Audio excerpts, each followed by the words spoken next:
ፍጹም የሚለው ልክ ነው። ባለ ኃይል ሁሉ በነፍስ ውስጥ ባለው አንደርስታንዲንግ ኢማጂኔሽን ሁሉ በሐሳብህ ሁሉ በአቅምህ ሁሉ with all የቀረ አቅም እስከማይኖር ድረስ ሌላ ሐሳብ እስከማይኖር ድረስ በህይወትህ በነፍስህ እግዚአብሔር አምላክን ውደድ። ቀጥሎ ሁለተኛይቱ ደግሞ ባልንጀራህን እንደራስህ ውደድ የምትል እርሷን የምትመስል ይህች ናት። ከዚህ የሚበልጥ ሌላ ትእዛዝ የለም። ጌታ ኢየሱስ ምን አለ? እምነት፣ ተስፋ፣ ፍቅር እነዚህ ሶስቱ ጸንተው ይኖራሉ። ከነዚህ ሁሉ የሚበልጠው ደግሞ ማን ነው አለ? አይገርም? እኛ አሁን ብዙዎቻችን ታላላቅ እምነት ቢኖርን ነው ደስ የሚለን። እግዚአብሔር ግን ፍቅር ይበልጣል አለ።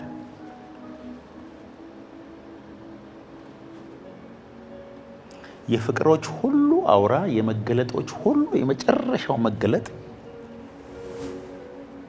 እግዚአብሔርን መውደድ ነው። እግዚአብሔርን ስንወድ ግን ራሳችንን በምንወደው መጠን አይደለም። with all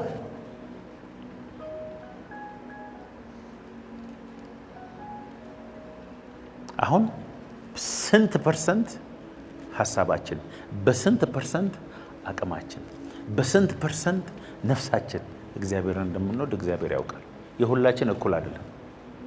አንዳንዱ ይሄ ነገሩ እስኪሆንለት ይሄ ነገሩ እስከማይበላሽበት ነው የሚወደው።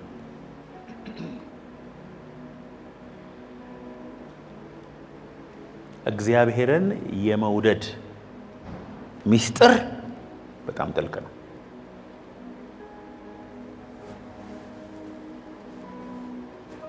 እና ምን አለ ጌታ ኢየሱስ? የምትወዱኝ ከሆነ ቃሌን ጥቅስ ልስጣችሁ። መውደድን የምታውቅበት ነገር ዮሐንስ 14:15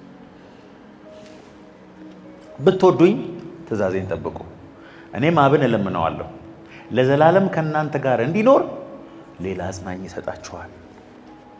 If you really love me, you will keep and obey my commandment. ቀጥል። The Spirit of truth, whom the world cannot receive and take to its heart, because it does not see him or know him, but you know him because he, the Holy Spirit, remains with you continually and will be in you. እርሱ ዓለም የማያውና የማያውቀው ስለሆነ ሊቀበለው የማይችለው የእውነት መንፈስ ነው። ነገር ግን ከእናንተ ዘንድ እንዲኖር በውስጣችሁ ስለሚሆን እናንተ ታውቁታላችሁ። If you love me, surrender አድርጉ። ለኔ ፈቃድ ራሳችሁን አስገዙ። እንደሱ ማድረግ ስትጀምሩ እኔ ሌላ አጽናኝ እንዲሰጣችሁ ጸልያለሁ። እሱ ዓለም አያውቀው፣ ዓለም አይረዳው። እናንተ ግን ከእናንተ ጋር ስለሚኖር በውስጣችሁ ስለሚኖር ታውቁታላችሁ። ዓለም አይረዳውም እሱን።